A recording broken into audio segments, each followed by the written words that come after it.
Lalo-lalo na maraming bata. Sige, mention mo maraming bata. Ngayon, maraming lumalabas sa mga komedyante. Ito, tatanungin ko yung mga opinion mo dun sa mga, bigay akong pangalan. Halimbawa si Pokwang.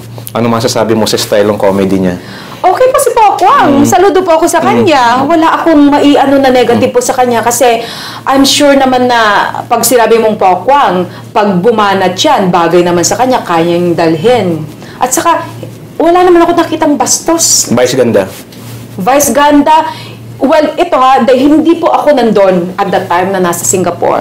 Kasi by that time, bago ako pumunta doon, may nagkalat na issue na nagkaroon ata ng na naiban ata sila. Ewan ko lang kung totoo po. Kaya pinagsabihan nga ako nung ng Philippine Embassy po doon na sana huwag ko daw gawin kung ano yung ginawa nila. Tingin mo ba yung ginagawa niya sa TV magandang halimbawa sa kabataan? First of all,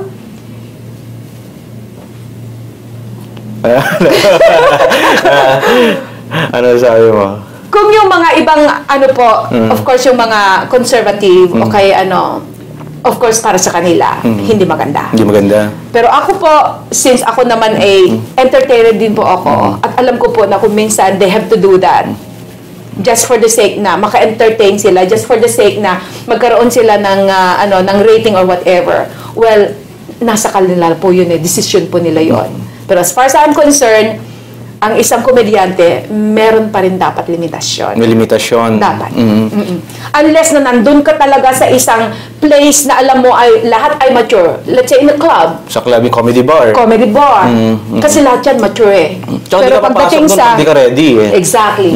Pero pagdating sa, andyan yung mga batang so, nanonood sa TV, of course, there's always a limitation right there.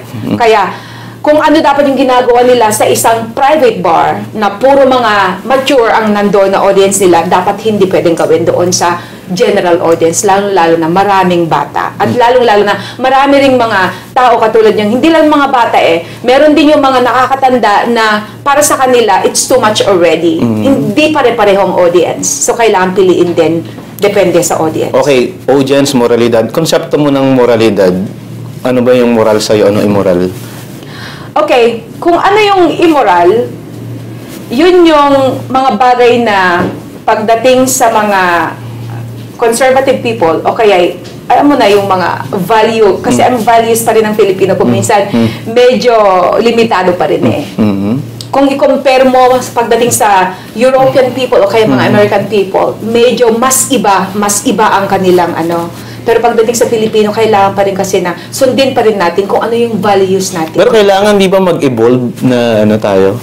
Mag-evolve tayo sa Pilipino na ma-accept na natin kung ano yung katotohanan. Well, kung tutuusin talaga, yun nga kailangan i-ano pa rin natin, kaya lang kung minsan, hindi pa rin naiiwasan kasi. Kasi alam mo naman, lalo na pagdating sa mga, religious groups, hindi pa rin maiwasan talaga na nananatili pa rin kahit gusto man nating i-advance kung minsan yung ating ang ating kaisipan dahil kung minsan napakababaw naman ang isip ng mga to o kaya they should be open-minded kasi nasa na tayo ngayon eto na yung century na ngayon ng pero hindi pa rin kasi maiwasan po yung kailangan balikan po rin natin na ano ba ang tama sa publiko, ano ba ang hindi pagdating sa privacy. Okay, alam niyo po mga kaibigan, maraming na inaikwento sa atin si Mystica. Mamaya tatanungin naman natin siya tungkol sa kanyang mga advokasya at tungkol sa ilang mga issues siguro based on advocacies tsaka kung ano yung nangyayari sa kasalukuyan sa ating palipaligid, mga kaibigan.